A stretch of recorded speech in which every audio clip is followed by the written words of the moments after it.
28 करोड़ है present time में। और मैं बता दूं इसका जो है मार्केट कैप के बाद होता है इंडस्ट्री पीई रेशियो। इसका पीई रेशियो कितना है? 64.54 है। अब पी रेशियो क्या होता है? Price to earning ratio. Price to earning ratio होता है और ये इंडस्ट्री पी रेशियो आगे मैं बताऊंगा। तो यहाँ पर जो प्रेजेंट टाइम में इसका मार्केट कैप है वो मैंने बताया 18,738 करोड़ है और इसका जो प्रेजेंट टाइम का जो है पीई रेशियो है वो 55.22 है, यानी 55.22 है P ratio, price to earning, यानी कितना रुपए खर्च करके आपको कंपनी 1 रुपए कमा करके देती है। पीई रेशियो जितना कम होगा उतना ही सही होगा। तो यहां पर आपका पीई रेशियो 55.22 है। इसका मतलब जो है पीई रेशियो ये सही है, ये 55.22 में 55.22 में आपको 1 रुपए कंपनी कमा करके देती है। अब वही सेकंड नंबर पे बात करें इंडस्ट्री पी की, यानी इंडस्ट्री पी इसका 64.54% है।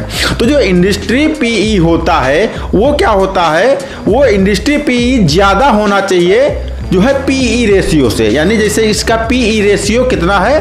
पी रेशियो 55.22 है और इसका industry PE ratio present time में 64.54 है। इसका मतलब ये सही है, ये भी परफेक्ट है। यहाँ पर इसको सामान जो है वो सस्ता मिल रहा है ना, ये चीज कंफर्म हो जाती है। फिर इसके बाद आ जाते हैं पीबी रेशियो पर।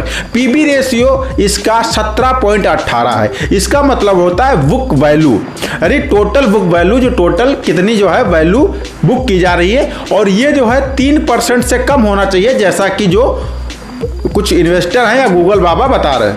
और यहाँ पर ये 17.18 है, तो मेरे हिसाब से या गूगल बाबा के हिसाब से ये सही नहीं है।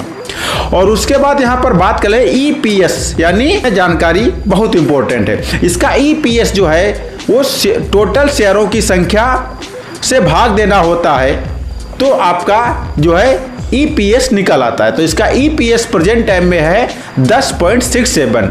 ये जितना ज़्यादा होगा उतना ही सही होगा। तो इसका जो है मीडियम है, या आप अपने अनुसार से देख सकते हैं। फिर नेक्स्ट नंबर पे आता है डेप्ट टू इक्विटी, यानी डेप्ट टू इक्विटी कितना कंपनी के ऊपर कर्जा है, तो 1% से कम होना चाहिए, तो 0.01% इसके ऊपर कर्जा है।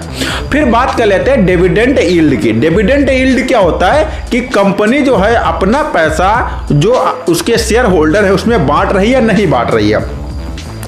तो इसका डिविडेंड यील्ड जो होना चाहिए अधिकतम 3% से ज्यादा नहीं होना चाहिए। तो इसका डिविडेंड यील्ड जो है 0.61% है, यानी कि कंपनी